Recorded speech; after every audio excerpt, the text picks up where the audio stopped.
کہ اگر احسن اقبال صاحب نے آپ کے ساتھ ایک کمٹمنٹ کیا ہے تو آپ کو ابھی بھی خدشہ ہے کہ حکومت اس کو پورا نہیں کرے گی؟ اگر پورا کرے گی تو تب بھی ہمیں پتہ آج تو چلنا چاہیے نا ایک دن پہلے کہ یہ کرنے جا رہی ہے کل، یا سر کہ آپ کو مطلب کہ کوئی خبر تو ہو نا ہمارے لیے. اچھا مطلب کہ آپ کہہ رہے ہیں کہ آپ سے کوئی کمیونیکیشن بریک کی ہوئی ہے جب سے وہ گئی ہے اس کے بعد سے ہمارے ساتھ کوئی کمیونیکیشن نہیں. اس کی وجہ سے آپ کو ڈر یہ ہے کہ شاید یہ کمٹمنٹ پوری نہیں کریں گے. اور آپ کے بھی علم میں ہے کہ بجٹ کو بہت زاویوں سے چینج کیا جاتا رہا ان دنوں میں، تو ہر بندہ پریشان ہے کہ اس کا بجٹ کے اندر کیا ہے. اچھا سر، مجھے یہ بتائیں کہ اس کی کیا وجہ ہے کہ جو آپ کہہ رہے ہیں کہ باقی جو نان ٹیچنگ سٹاف بھی ہے یا جو بی پی ایس میں بھی سٹاف ہے اس کی تنخواہ بڑھ جاتی ہے، ٹینیور ٹریک میں نہیں بڑھتی؟ What is the reason for this? Tenure track کے لیے انہوں نے پہلے دن سے ایک فلاڈ اسکیم رکھی ہے کہ جی اس کی تنخواہ جب بھی بڑھے گی وہ سمری موو ہوگی، جو ہے نا بے وقت کسی وقت بھی بڑھ سکتی ہے، میں بجٹ کے ساتھ اس کا تعلق نہیں ہوگا، اور وہ فائنینس جا کے اس کا نوٹیفیکیشن کرے گا. اس کا نوٹیفیکیشن بجٹ کے ساتھ جس طرح باقی تمام ملازمین کا ہو جاتا ہے، ہمارا نہیں ہوتا. ہم انتظار کرتے رہتے ہیں، ایک سال گزر جاتا ہے، دوسرا گزر جاتا ہے، اسی طرح وعدہ چلتا رہتا ہے. اور جب سے آئے ہم اس کا نقصان ایک ہوا ہے.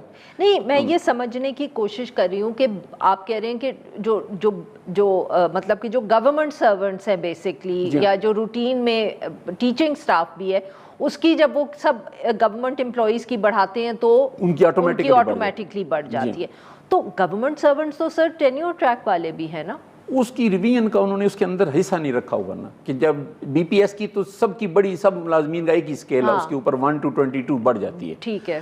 ہمارے لیے انہوں نے یہ رکھا ہوا میکنزم رکھا ہوا نا کہ یہ سمری جایا کرے گی علیحدہ سے، ان کی سیلری کی سفارش جایا کرے گی. یعنی کہ یہ مشرف صاحب نے جب یہ انٹروڈیوس کیا تھا سسٹم تبھی اس میں انہوں نے رکھا تھا، تب سے اسی طرح. تو اور اس کی وجہ سے ہم سفر کر رہے ہیں. لیکن 35% کا جب 21 میں پرومس کیا گیا وہ تو ہر سال بڑھانے کا کیا گیا کہ اس کے بعد آپ کی جب بھی بی پی ایس کی بڑھے گی 35% چونکہ زیادہ دینی ہوگی. اگر ان کی 100 روپے بڑھے گی تو آپ کی 135 روپے بڑھے گی. ایک سال کے لیے بھی وہ پرومس پورا نہیں کیا گیا. بٹ سر وہ حکومت ہی چلی گئی تو نہیں، اس حکومت کے ساتھ اس کا تعلق اس طرح نہیں تھا. اچھا نہیں، میں یہ سمجھ رہی تھی پرائم منسٹر آفس کا تھا. نہیں آئی نو، میں یہ سمجھنے کی کوشش کری تھی کہ ہو سکتا ہے کہ اگر آپ جب پی ایم ایل این کی حکومت کے پاس گئے ہوں تو انہوں نے کہا کہ جی یہ تو کمٹمنٹ پچھلی حکومت نے کی تھی، ہمارا اس سے کوئی تعلق نہیں. اس طرح کہا نہیں انہوں نے، لیکن ٹریٹ شاید ایسے ہی کیا. اچھا. لیکن اس کا نقصان جو ہے نا وہ تو بچوں کو ہو رہا ہے، وہ تو بچے تو سب کے کامن. نقصان اب بتائیں کیسے ہو رہا ہے؟ سب سے پہلی بات یہ ہے کہ اس ٹینیور ٹریک نے ایک دم سے کلاس روم ٹیچنگ کا معیار بلند کیا.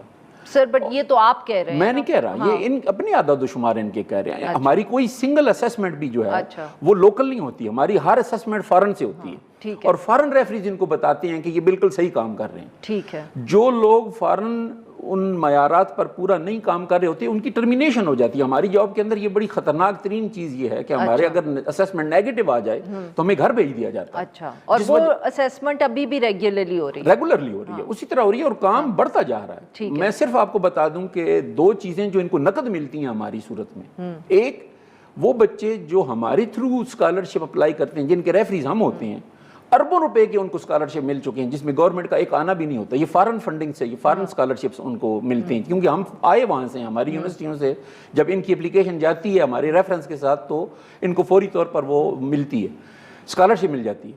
یہ اربوں روپے کی ہے. دوسری چیز جو ان کو فوراً ملتی ہے وہ فارن فنڈنگ ہے. ریسرچ کی فنڈنگ کبھی بھی پاکستان افورڈ نہیں کر سکتا. ریسرچ تو ایک گلوبل فینومینا ہے نا. اس کے لیے فنڈنگ جو امیر ملک ہیں وہ زیادہ آسانی سے رکھ سکتے ہیں اور وہ رکھتے ہیں. وہ فنڈنگ اس ایک سال میں ایک یونیورسٹی میں 2.4 ارب روپے آئی ہے، صرف قائد اعظم یونیورسٹی کے اندر. قائد اعظم یونیورسٹی کی ہسٹری میں اس سے پہلے نہیں ہوا. اور یونیورسٹی جانتی ہے کہ ٹی ٹی ایس فیکلٹی آنے کے بعد ہماری لیبز کا معیار بہت اچھا ہو گیا، کلاس روم کے اندر ٹیچنگ کا معیار بہت اچھا ہو گیا. اور یہ جو نئے نئے پروگرامات دنیا میں آ رہے ہیں، اے آئی کے آ رہے ہیں، نینو ٹیکنالوجی کے آ رہے ہیں، بایو ٹیکنالوجی کے آ رہے ہیں، یہ سارے کے سارے اس وجہ سے چل رہے ہیں کہ ٹی ٹی ایس پر جو لوگ آئے ہیں وہ تازہ ترین ٹیکنالوجی سے آگاہ تھے. جب یہ ان کو ناراض کریں گے تو یہ لوگ چلے جائیں گے اور یہ پروگرام فیل ہو جائیں گے. سر ویری کوئکلی، کیا لوگ گئے ہیں؟ جی ہاں، میں تو چونکہ میں پورے پاکستان کو ریپرزینٹ کرتا ہوں. 600 سے 700 لوگ چلے گئے ہیں شارٹ لیو پر، لانگ لیو پر. اس دیکھ رہے ہیں وہاں بیٹھ کے کہ اگر یہ ریویژن واقعتاً ہو جاتی ہے جو پرامز ہوئی ہے تو واپس آ جائیں گے، نہیں تو وہیں سے ریزائن بھیج دیں گے. اور وہ بہت بڑا خطرناک ہے پہلو گورنمنٹ کے لیے، کیونکہ پھر اربوں روپے لگا کے بھی لوگ واپس نہیں آئیں گے۔ بہت بہت شکریہ سر، آپ نے ہمارے لیے نکالا۔ ناظرین، یہاں پہ لیں گے ہم ایک چھوٹی سی بریک، اور جب ہم بریک سے واپس آئیں گے تو ہم بات کریں گے کوئٹہ کی۔